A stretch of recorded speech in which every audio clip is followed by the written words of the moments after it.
Grimm's Fairy Tales, Snow White and Rose Red. There was once a poor widow who lived in a lonely cottage.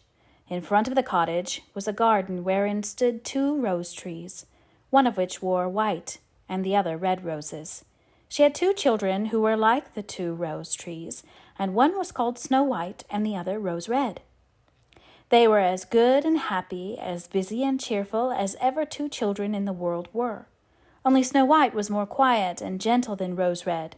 Rose Red liked better to run about in the meadows and fields seeking flowers and catching butterflies. But Snow White sat at home with her mother and helped her with her housework, or read to her when there was nothing to do. The 2 children were so fond of one another that they were always held each other hand by hand when they went out together. And when Snow White said, "We will not leave each other," Rose Red answered, "Never so long as we live." And their mother would add, "What one has she must share with the other." They often ran about the forest alone and gathered red berries, and no beast did them any harm, but came close to them trustfully. The little hare would eat a cabbage leaf out of their hands. The roe grazed by their side. The stag leapt merrily by them, and the birds sat still upon the boughs and sang whatever they knew. No mishap overtook them. If they had stayed too late in the forest, and night came on, they laid themselves down near one another upon the moss and slept until morning came, and their mother knew this and did not worry on their account. Once, when they had spent the night in the wood and the dawn had roused them, they saw a beautiful child in a shining white dress sitting near their bed. He got up and looked quite kindly at them, but said nothing and went into the forest. And when they looked round, they found that they had been sleeping quite close to a precipice, and would certainly have fallen into it in the darkness if they had gone only a few paces further. And their mother told them that it must have been the angel who watches over good children. Snow White and Rose Red kept their mother's little cottage so neat that it was a pleasure to look inside it. In the summer, Rose Red took care of the house, and every morning laid a wreath of flowers for her mother's bed before she awoke, in which was a rose from each tree. In the winter, Snow White lit the fire and hung the kettle on the hob. The kettle was of brass and shone like gold, so brightly was it polished. In the evening, when the snowflakes fell, the mother said, "Go, Snow White, and bolt the door." And then they sat round the hearth, and the mother took her spectacles and read aloud out of a large book, and the 2 girls listened as they sat and spun. And close by them lay a lamb upon the floor, and behind them upon a perch sat a white dove with its head hidden beneath its wings. One evening, as they were thus sitting comfortably together, someone knocked at the door as if he wished to be let in. The mother said, "Quick, Rose Red, open the door. It must be a traveler who is seeking shelter." Rose Red went and pushed back the bolt, thinking that it was a poor man, but it was not. It was a bear that stretched his broad black head within the door. Rose Red screamed and sprang back. The lamb bleated, the dove fluttered, and Snow White hid herself behind her mother's bed. But the bear began to speak and said, "Do not be afraid. I will do you no harm. I am half frozen and only want to warm myself a little beside you." "Poor bear," said the mother, "lie down by the fire. Only take care that you do not burn your coat." Then she cried, "Snow White, Rose Red, come out. The bear will do you no harm. He means well." So they both came out, and by the lamb and dove came nearer and were not afraid of him. The bear said, "Here, children, knock the snow out of my coat a little." So they brought the broom and swept the bear's hide clean, and he stretched himself by the fire and growled contentedly and comfortably. It was not long before they grew quite at home, and played tricks with their clumsy guest. They tugged his hair with their hands, put their feet upon his back, and rolled him about, or they took a hazel switch and beat him, and when he growled they laughed. But the bear took it all in good part. Only when they were too rough, he called out, "Leave me alive, children. Snow White, Rose Red, will you beat your wooer dead?" When it was bedtime and the others went to bed, the mother said to the bear, "You can lie there by the hearth, and then you'll be safe from the cold and the bad weather." As soon as day dawned, the 2 children let him out, and he trotted across the snow into the forest. Henceforth the bear came every evening at the same time, laid himself down by the hearth, and let the children amuse themselves with him as much as they liked, and they got so used to him that the doors were never fastened until their black friend had arrived.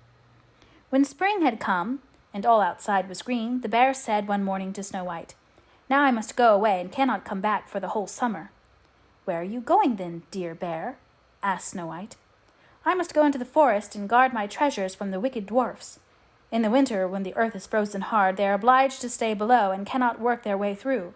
But now, when the sun has thawed and warmed the earth, they break through it and come out to pry and steal.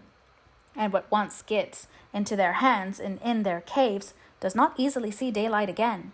Snow White was quite sorry at his departure, and as she unbolted the door for him, and the bear was hurrying out, he caught against the bolt, and a piece of his hairy coat was torn off, and it seemed to Snow White as if she had seen gold shining through it. But she was not sure about it. The bear ran away quickly, and was soon out of sight behind the trees. A short time afterwards, the mother sent her children into the forest to get firewood. There they found a big tree, which lay felled on the ground, and close by the trunk, something was jumping backwards and forwards in the grass, but they could not make out what it was. When they came nearer, they saw a dwarf with an old withered face and a snow-white beard 1 yard long. The end of the beard was caught in a crevice of the tree, and the little fellow was jumping about like a dog tied to a rope, and did not know what to do.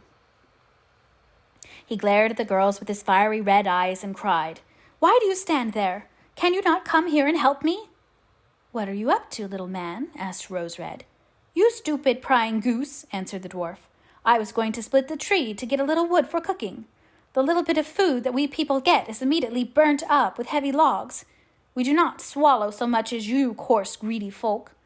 I had just driven the wedge safely in, and everything was going as I wished, but the cursed wedge was too smooth and suddenly sprang out, and the tree closed so quickly that I could not pull out my beautiful white beard, so now it is tight, and I cannot get away, and the silly, sleek, milk-faced things laugh.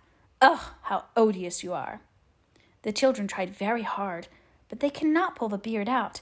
It was caught too fast. "I will run and fetch someone," said Rose Red. "You senseless goose," snarled the dwarf. "Why should you fetch someone? You are already too many for me. Can you not think of something better?" "Don't be impatient," said Snow White. "I will help you." And she pulled her scissors out of her pocket and cut off the end of the beard. As soon as the dwarf felt himself free, he laid hold of a bag which lay amongst the roots of the tree, and which was full of gold, and lifted it up, grumbling to himself, "Uncouth people, to cut off a piece of my fine beard! Bad luck to you!"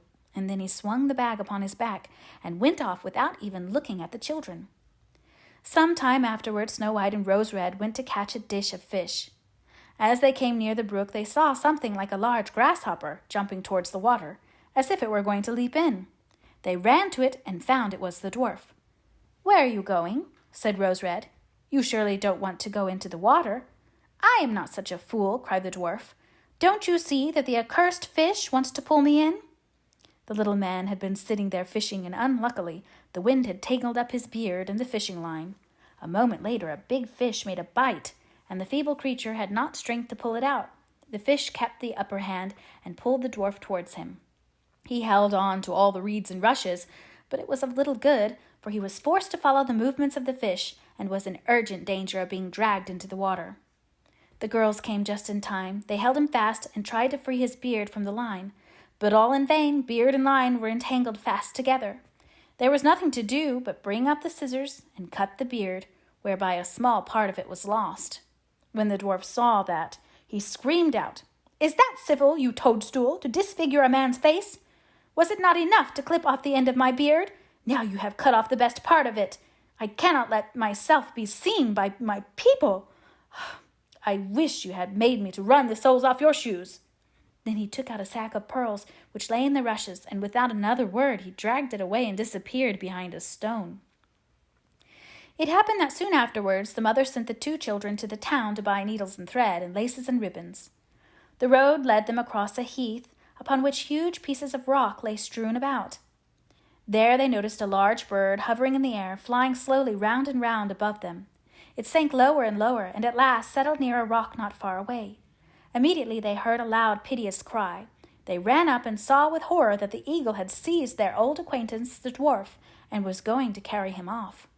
The children, full of pity, at once took tight hold of the little man and pulled against the eagle so long that at last he let his booty go.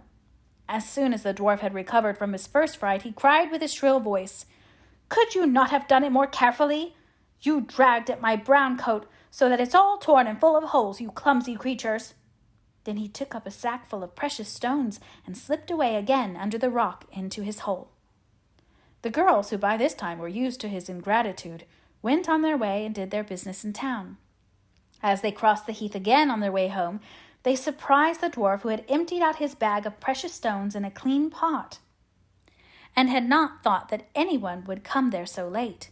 The evening sun shone upon the brilliant stones. They glittered and sparkled with all colors so beautifully that the children stood still and stared at them. "Why do you stand gaping there?" cried the dwarf, and his ashen-gray face became coppered with rage.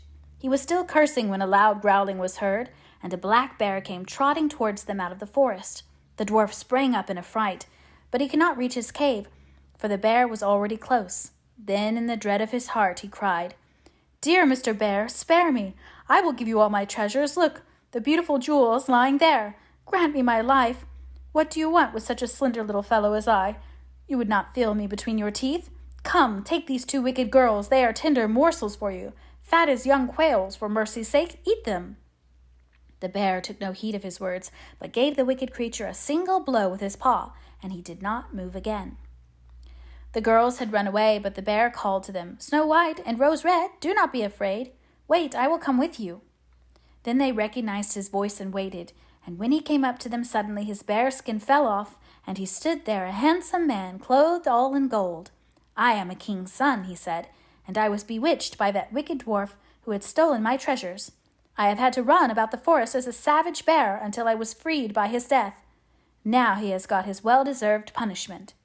Snow White was married to him, and Rose Red to his brother, and they divided between them the great treasure which the dwarf had gathered together in his cave. The old mother lived peacefully and happily with her children for many years. She took the 2 rose trees with her, and they stood before her window, and every year bore the most beautiful roses, white and red.